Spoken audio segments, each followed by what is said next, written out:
नमस्कार दोस्तों, स्वागत है आपका हमारे यूट्यूब चैनल एनसीईआरटी शिक्षा में। तो दोस्तों, आज हम करने जा रहे हैं 10th class history lesson first, Europe में राष्ट्रवाद के मोस्ट इम्पोर्टेंट एमसीक्यू जो पहले भी एग्ज़ाम में पूछे जा चुके हैं और आगे भी एग्ज़ाम में आने की संभावना इनकी 101% है दोस्तों। तो बने रहिए हमारे साथ।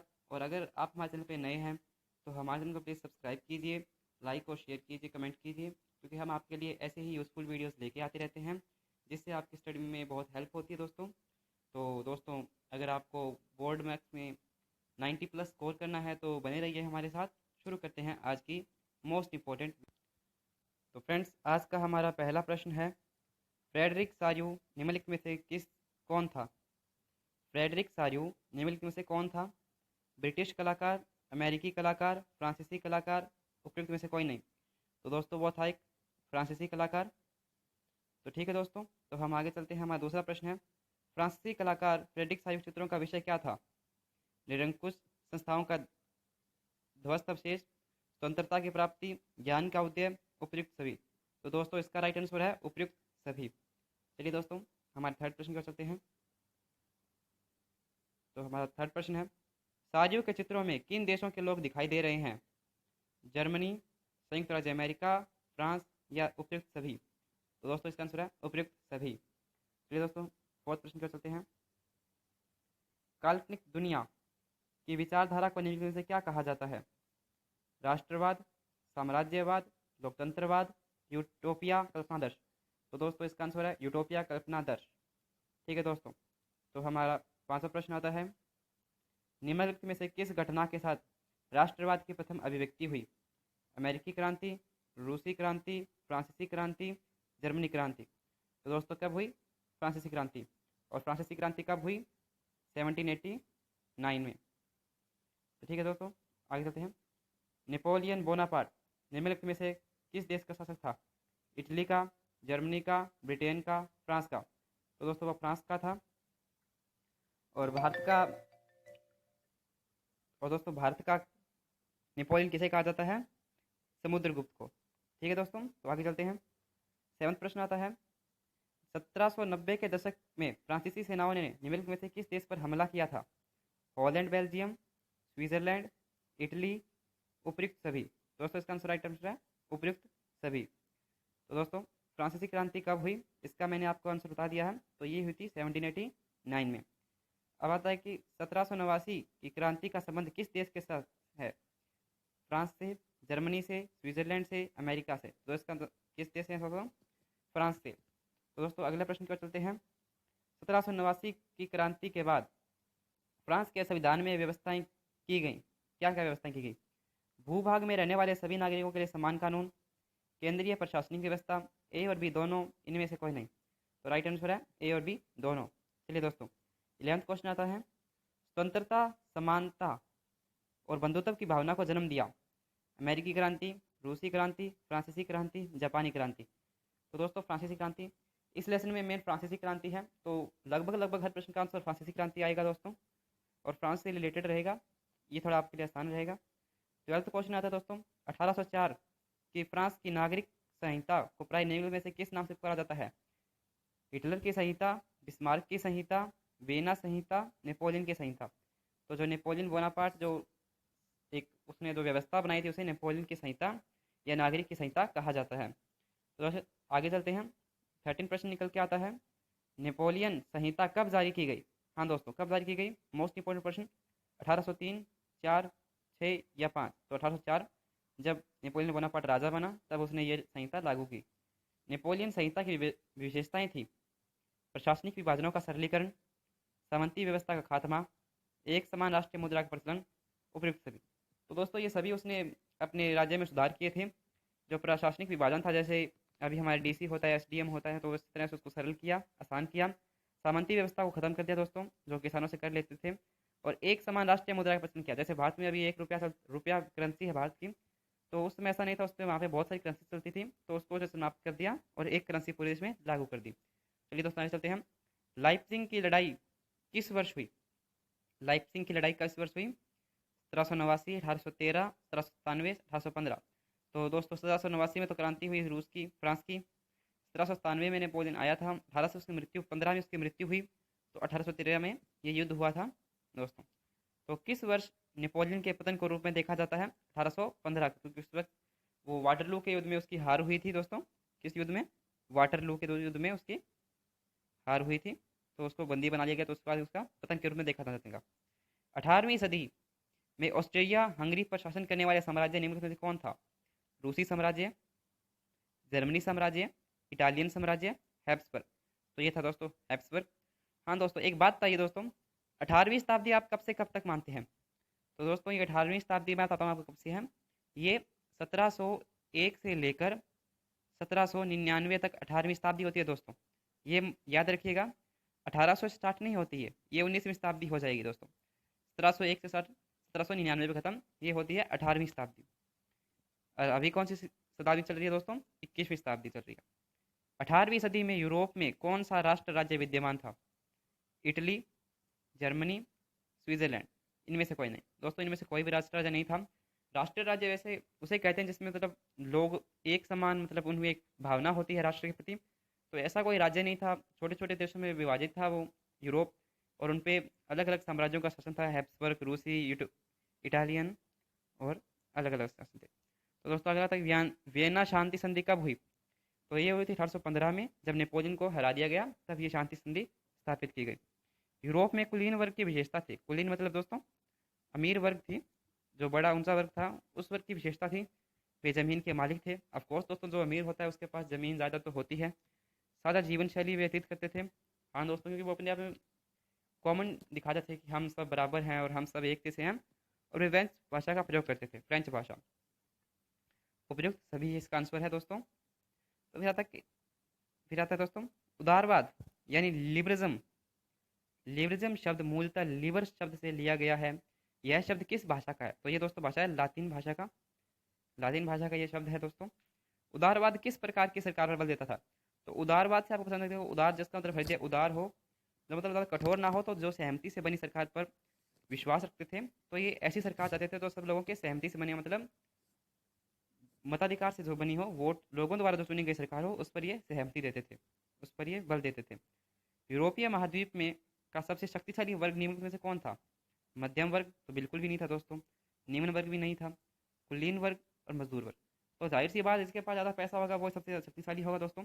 तो कुलीन वर्ग सबसे शक्तिशाली था यूरोप में। उदारवादी प्रजातंत्र का पहला राजनीतिक प्रयोग निम्नलिखित में से हुआ था? इंग्लैंड में, इटली में, क्रांतिकारी फ्रांस में, अमेरिका में।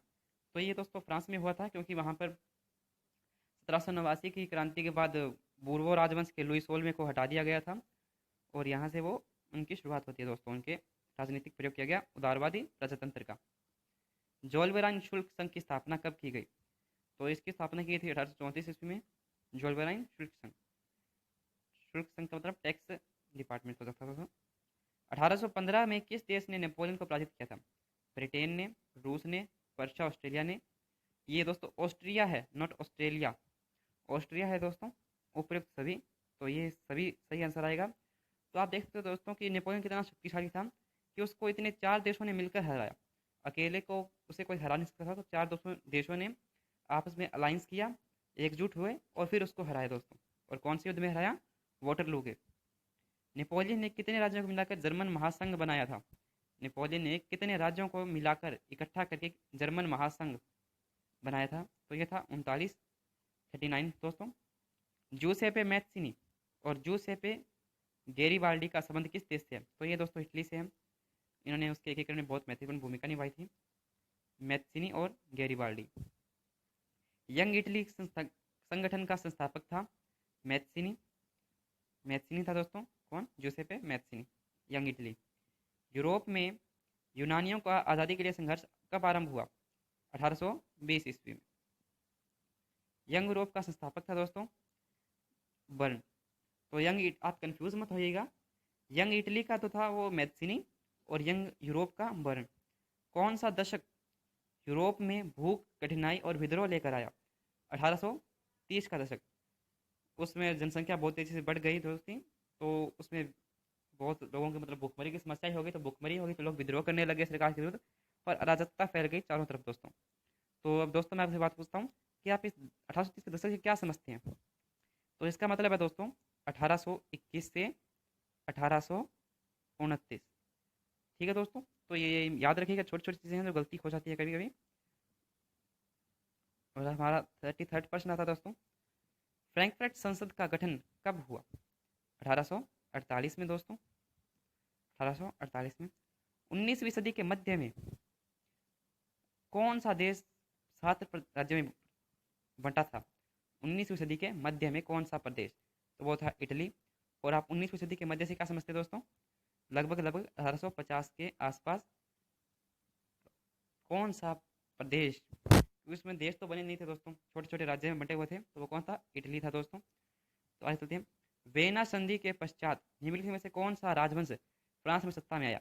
बूर्बो राजवंश, जिसे पहले 1789 की क्रांति में हटा दिया गया था, उसे वेना संधि के पश्चात वापस ले ले आए गए। तो वेना संधि कब हुई थी दोस्तों, 1815 में। यूनान को एक स्वतंत्र राष्ट्र के रूप में मान्यता कब और कैसे मिली। 1832 में कुस्तुनतुनिया की संधि के द्वारा। ठीक है दोस्तों, लुइजे ओटो पीटर्स निम्नलिखित में से कौन थी। लुइजे ओटो पीटर्स, वो थी एक राजनीतिक कार्यकर्ता। लुइजे ओटो पीटर्स नाम याद रखिएगा दोस्तों, बहुत अजीब सा नाम है इनका। जब फ्रांस छींकता है तो बाकी यूरोप को सर्दी जुकाम हो जाता है, ये शब्द इनमें में से किसने कहे थे। तो ये कहे थे मैटरनिक ने। इसका मतलब क्या था दोस्तों, मतलब यूरोप में फ्रांस का बहुत अधिक महत्व है। अगर फ्रांस में कहीं पे कुछ क्रांति होती है, कोई गड़बड़ होती है, कोई विद्रोह होता है, तो वो पूरे यूरोप को इफेक्ट करता है दोस्तों। इसलिए उन्होंने कहा था कि जब फ्रांस छींकता है तो पूरे यूरोप को सर्दी जुकाम हो जाता है। जर्मनी के एकीकरण के लिए निम्नलिखित में से किस सम्मेलन को बुलाया गया। लास्तीन, वियना, ड्यूमा, फ्रैंकफर्ट। तो फ्रैंकफर्ट पार्लियामेंट, फ्रैंकफर्ट संसद का निर्माण किया गया था दोस्तों जर्मनी के एकीकरण के लिए। जर्मनी के एकीकरण का प्रयास निम्नलिखित में से किस देश के द्वारा किया गया। France, Austria, Italy, Persia. तो दोस्तों पर्शिया के द्वारा जर्मनी के एकीकरण का प्रयास किया गया था। जर्मनी के एकीकरण की प्रक्रिया के जनक कौन थे। जनक कौन थे दोस्तों, जनक थे ओटो वन बिस्मार्क। और भारत के बिस्मार्क कौन है दोस्तों, सरदार वल्लभ भाई पटेल। और इनकी अभी हाल ही में मूर्ति लगाई गई है पिछले साल, तो उसका क्या नाम है, स्टैचू ऑफ यूनिटी। ठीक है दोस्तों, स्टैचू ऑफ यूनिटी का निर्माण किया गया इनकी याद में, किसकी याद में, सरदार वल्लभ भाई पटेल की याद में। कहाँ पे है यह, गुजरात में। तो चलिए दोस्तों, जर्मनी के एकीकरण के पश्चात किसे जर्मनी का सम्राट घोषित किया गया। विलियम प्रथम को, जो पर्शिया का राजा था। जाहिर सी बात दोस्तों, जिस देश ने मदद की है वही राजा बनेगा। ऐसा तो है नहीं कि मैं तुम्हारी मदद करता हूँ और फिर तुम्हें गद्दी दे दूंगा, तो होता नहीं था उस समय। चलिए दोस्तों, तो अभी हम आ गए हमने 43rd प्रश्न पे, 43 प्रश्न पे। 19वीं सदी के मध्य में इटली कितने राज्यों में विभाजित था। तो ये भी हमने पढ़ा दोस्तों, 7 राज्यों में विभाजित था। इटली के एकीकरण का मुख्य कर्णधार निम्नलिखित में से कौन है। मुख्य कर्णधार मतलब जिसने मतलब महत्वपूर्ण भूमिका निभाई, मैजिनी, काबूर, गैरिबाल्डी। तो ये दोस्तों तीनों ही थे, मैजिनी, काबूर और गैरिबाल्डी। एक्ट ऑफ यूनियन 1707 किसके बीच एक समझौता था। इंग्लैंड स्कॉटलैंड, जी हाँ दोस्तों, इंग्लैंड व स्कॉटलैंड के बीच समझौता था, एक्ट ऑफ यूनियन। फिर आता है, इंग्लैंड में राष्ट्र राज्य स्थापित करने का श्रेय किसे जाता है।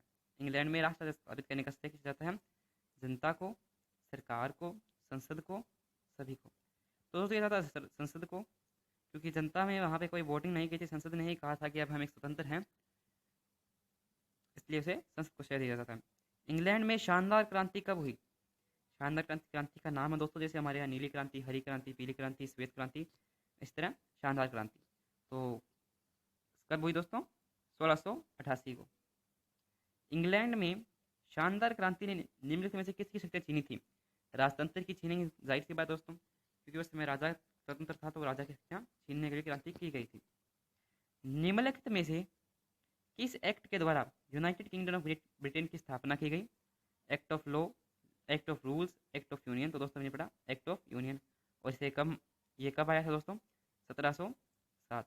किन किन देशों के बीच में था, इंग्लैंड व स्कॉटलैंड। तो याद रखिएगा दोस्तों, आगे चलते हैं। हमारा 50वां क्वेश्चन आ गया आज का। लाल टोपी या टूटी जंजीर निम्नलिखित में से किसका प्रतीक है, स्वतंत्रता का। अब लाल टोपी है तो दोस्तों स्वतंत्रता का प्रतीक है। टूटी जंजीर क्योंकि जंजीरों से लोगों को बांधा जाता है, तो ये उनकी आज़ादी का प्रतीक था दोस्तों, स्वतंत्रता का, आज़ादी का प्रतीक था। चलिए दोस्तों आगे चलते हैं।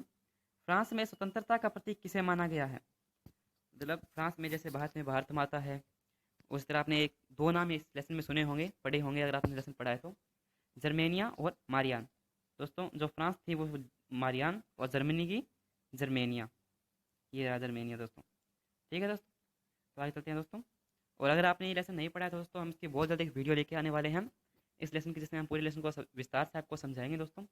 तो उस लेसन को भी आप जरूर वीडियो को जरूर देखिएगा, बहुत यूज़फुल वीडियो है। चलिए दोस्तों अब इस वीडियो को कंटिन्यू करते हैं। थोड़ी सी लंबी वीडियो होगी लेकिन दोस्तों फुल ऑफ इन्फॉर्मेशन से भरी हुई है दोस्तों, ये पूरी इन्फॉर्मेशन से भरी हुई है, पूरे काम आने वाली है आपकी दोस्तों। ये लगभग लगभग 20 आधे घंटे की वीडियो हो सकती है, लेकिन आप जुड़े रहिएगा और हमको विश्वास दिलाते हैं कि ये आपने एक बार कर लिया ना दोस्तों, तो आपका 1% भी मिस नहीं होने देंगे हम।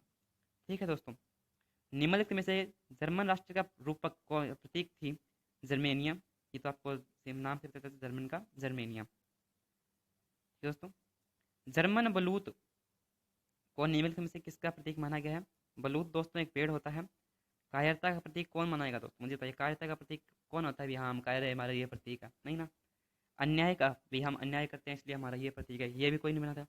वीरता का प्रतीक, हाँ दोस्तों, लोग बताएंगे कि हाँ ये हमारी वीरता का प्रतीक है, तलवार है हमारी, ये गदा है, ये हमारा हाथी है, ये तो वो पते थे बलूत, ये उनका एक पेड़ था दोस्तों, ये उनकी वीरता का प्रतीक था। जर्मेनिया किस वृक्ष के पत्तों का मुकुट पहनती है? बलूत के। ठीक है दोस्तों, बलूत पेड़ के पत्तों का मुकुट पहनती है जर्मेनिया, जिस तस्वीर में बनाया गया। काला सागर, ब्लैक सी और एड्रियाटिक सागर के मध्य क्षेत्र को क्या कहा जाता है? बाल्कन क्षेत्र। क्या कहा जाता है उसे? बाल्कन क्षेत्र। ठीक है दोस्तों, तो आगे चलते हैं। इटली के शासक, एक मिनट दोस्तों, एक मिनट। हाँ दोस्तों शुरू करते हैं, थोड़ी सी गड़बड़ हो गई थी दोस्तों। हाँ दोस्तों, इटली के शासक इमैनुअल द्वितीय की पत्नी का क्या नाम था? ला टालिया। दोस्तों नाम ही बहुत इंटरेस्टिंग से मुझे हंसी आती है सुन के। तो इमैनुअल द्वितीय की पत्नी का नाम लाटालिया, लाटालिया। वाटरलू की लड़ाई कब हुई दोस्तों? वाटरलू की लड़ाई 1815 में। नेपोलियन और उन चार देशों के बीच दोस्तों में नाम बताया हम। इतिहास में किसे लोहे और रक्त नीति का जन्मदाता माना जाता है? बिस्मार्क को। किसको दोस्तों? बिस्मार्क को। God save our noble king, हे भगवान हमारे राजा को बचाओ, इस ये किस देश का राष्ट्रगान है? तो ये दोस्तों इंग्लैंड का। और भारत का कौन सा दोस्तों? जनगण मन। ठीक है दोस्तों, जन गण मन। ठीक है दोस्तों, तो राइटिंग पे ध्यान मत दिया दोस्तों, राइटिंग थोड़ी सी मेरी वैसे ही खराब है दोस्तों। जूसेपे मैथ्सनी का जन्म कहाँ हुआ दोस्तों? जेनोवा। जू जेनोवा, जूसेपी जेनोवा। ठीक है दोस्तों, तो याद रखने में आसानी रहेगी। अर्नेस्ट रेनन, रेनन अर्नेस्ट रेनन ने किस विश्वविद्यालय में व्याख्यान दिया, मतलब लेक्चर दिया दोस्तों, जिसे हम आज में लेक्चर कहते हैं? सोरबॉन, सारबॉन, सोरबान, हाँ सोरबान, सोरबान में दोस्तों। आयरलैंड को बलपूर्वक यूनाइटेड किंगडम में कब शामिल किया गया? 1801 ईस्वी में दोस्तों।